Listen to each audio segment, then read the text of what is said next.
I thought my retirement party would be a celebration. 35 years at the same company, loyal, dependable, never caused trouble. But instead of thanking me, my boss fired me. Right there. In front of my wife. My kids. The entire office. He raised his glass like he was giving a toast, then said I was no longer a fit for the company's future. I didn't say a word. I just stood there. My heart pounding, my hands cold. That's when I knew. This wasn't a slip-up. This was calculated. But what he didn't know was that I'd been planning something, too. I turned, walked calmly to the wall, and shut the lights off. When they came back on, everyone saw exactly who he really was. And me. I walked out of there with more than just my pension. I walked out a legend.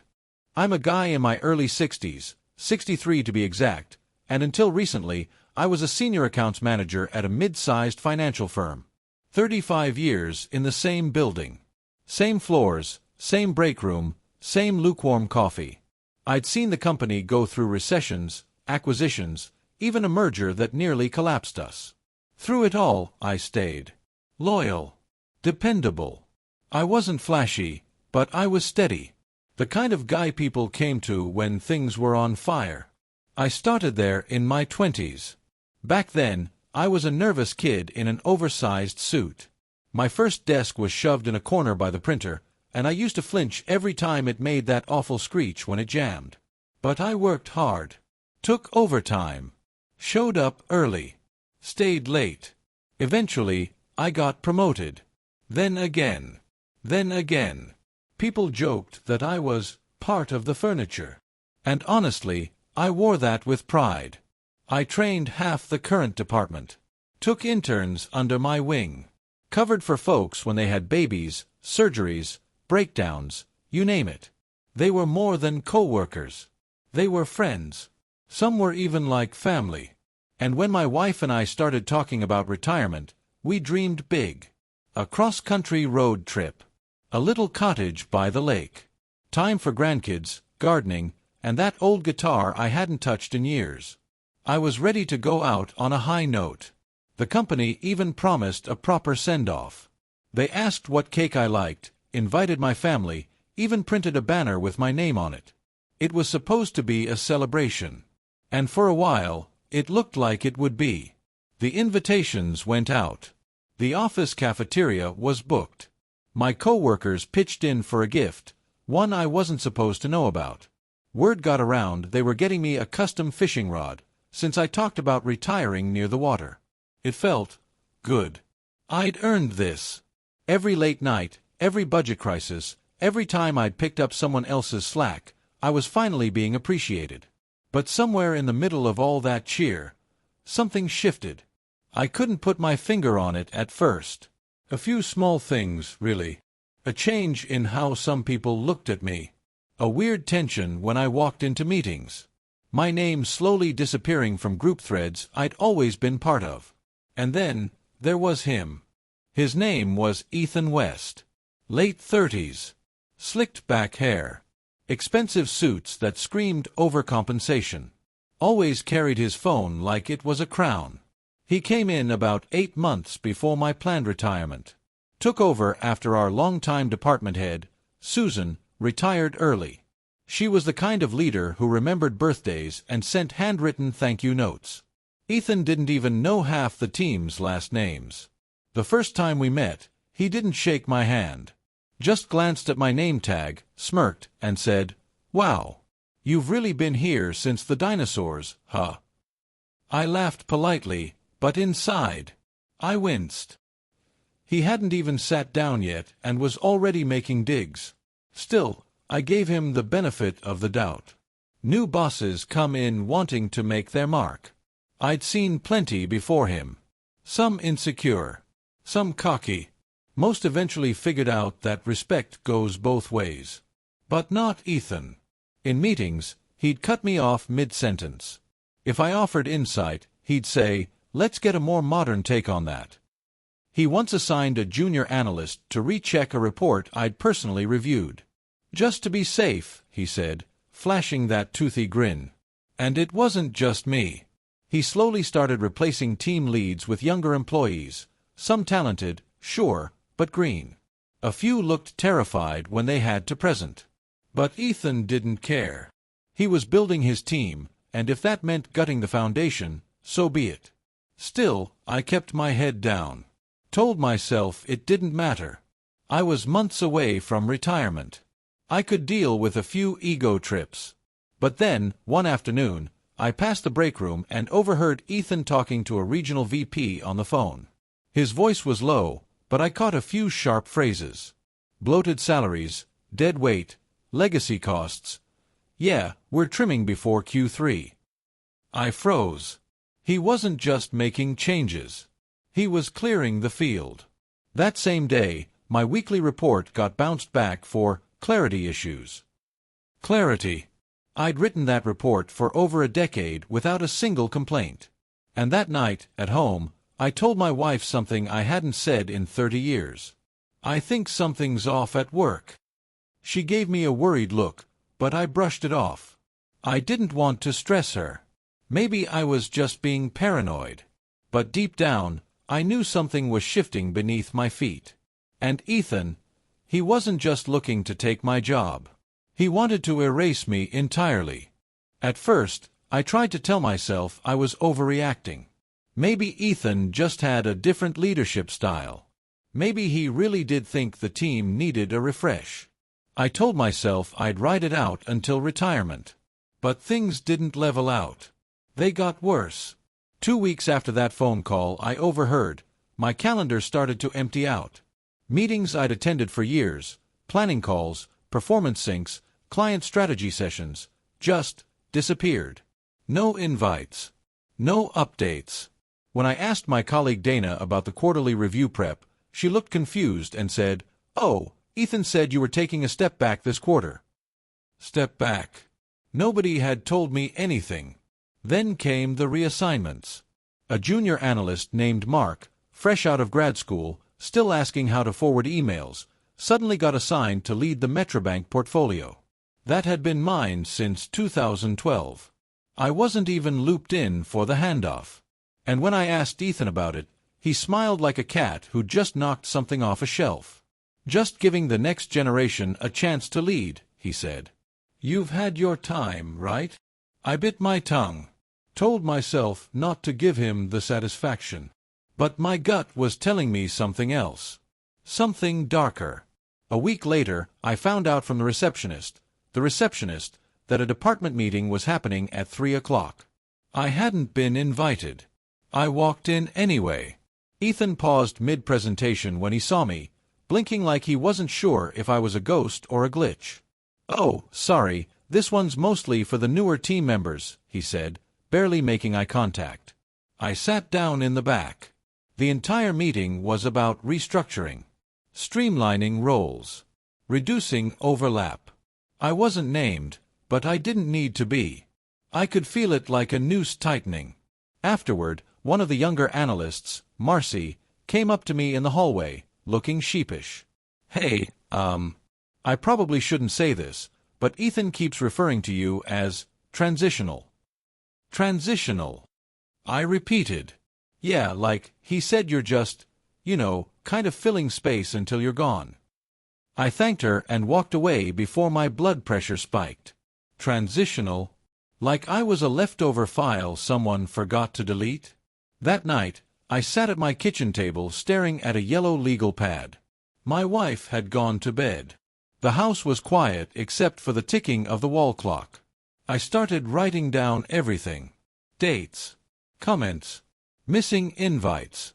Project reassignments. HR meetings. I wasn't paranoid. This was a pattern. A setup. Ethan wasn't just trying to get me to leave quietly. He wanted to push me. To create a record that would justify firing me before my official retirement date. And if he could do that, he'd save the company from paying my retirement bonus. A bonus I had earned over 35 years of blood, sweat, and late nights. A bonus he would look good for cutting. But if Ethan thought I was just going to roll over and let him take that from me, He didn't know who he was dealing with. After that night at the kitchen table, I started documenting everything. Every ignored email. Every accidental removal from a meeting.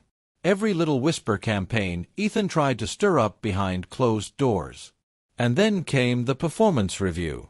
Now, you have to understand, I hadn't had a formal review in years. I was well past that point in my career. I trained the people who gave the reviews. So when HR suddenly scheduled a one-on-one with me, I knew something was up. I walked in to find Ethan already sitting there, all smiles, and that smug glint in his eye. "Just a routine evaluation," he said, lacing his fingers. "No big deal." He opened the folder on the table and started listing off issues I'd supposedly had. Missed deadlines. Poor communication. Sloppy documentation. All lies. I asked for specific examples. He dodged. Then he said something that made my blood run cold. "Look, I get it. You're old school. And the company's moving in a different direction. Maybe it's time to consider an early exit. Gracefully." Gracefully. He wanted me to quit. Because if I quit, I'd lose the retirement package, the pension multiplier, the loyalty bonus, all of it. I stayed calm. Nodded. Said I'd think about it. But inside, I was done playing defense. It was time to hit back. Understood.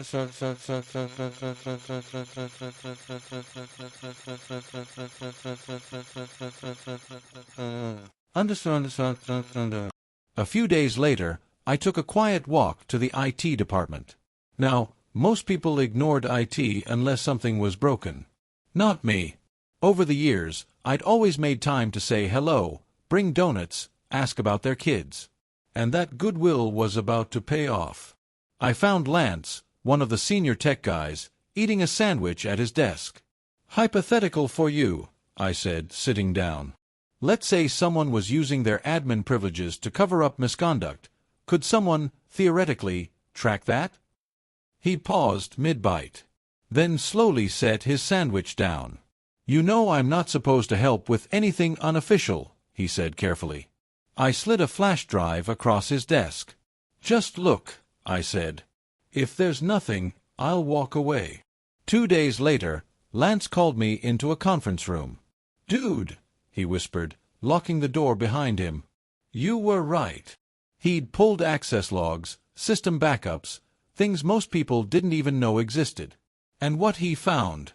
Ethan had altered the financial summary for one of our biggest clients, Metrobank, weeks before the quarterly meeting. The original file showed stable returns. Ethan's version showed underperformance, then blamed it on my mismanagement. That forged document was the reason I'd been pulled off the account. But it got worse. Lance found an email Ethan had sent to another department head. "Once we get him out, we can spin the numbers." He's practically gift-wrapping his own exit. There it was. Proof. Cold. Hard. Digital. I wanted to storm into HR and slam the evidence down on the desk. But I held back. Because I had something better planned. Understood.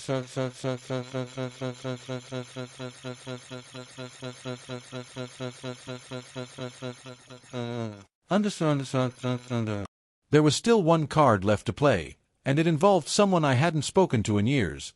Peter Lang, a former executive who'd mentored me back in the 90s. He'd left the company after the merger, started his own firm. We'd exchanged holiday cards, the occasional email. Nothing serious. But I knew Peter had pull.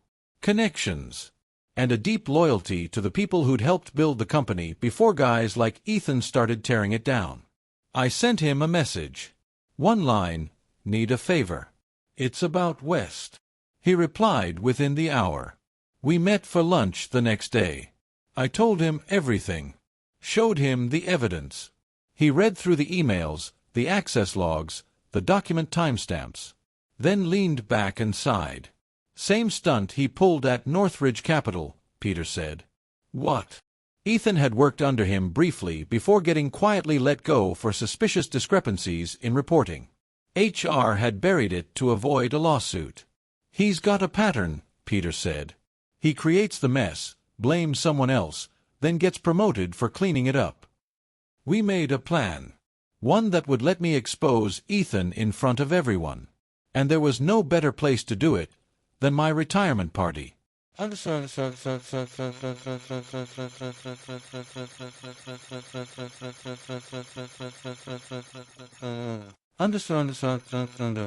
Ethan insisted on planning the whole thing, which, honestly, made it easier.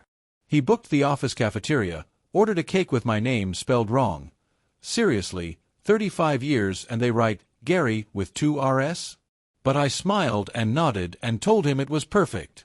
Meanwhile, Lance helped me cue everything up on the presentation screen. Emails, logs, the tampered report, all of it. And Peter. He made a few calls. Legal, HR, even a board member. All of them were invited to the party. I showed up in my best suit. I shook hands, took photos, smiled at my wife and kids, and waited, because Ethan had no idea. He was walking straight into the trap. The retirement party started like any other. There were streamers taped to the windows, those cheap folding chairs arranged in rows, and a long plastic table filled with cupcakes, soda, and the crooked cake with Gary spelled wrong. My wife stood by the punch bowl, quietly watching everything. My daughter had flown in just for this, and I caught her taking a photo of the decorations with a look that said, "Seriously?" People made small talk. A few coworkers came up to shake my hand. Most looked awkward, unsure if this was supposed to be a party or a funeral. Ethan, of course, took center stage. He strutted around like he was the host of a game show, clapping people on the back, laughing too loudly, pretending he actually knew the names of the people he'd steamrolled. And then he tapped his glass with a fork. The room fell quiet. Everyone turned to him. He cleared his throat and grinned wide.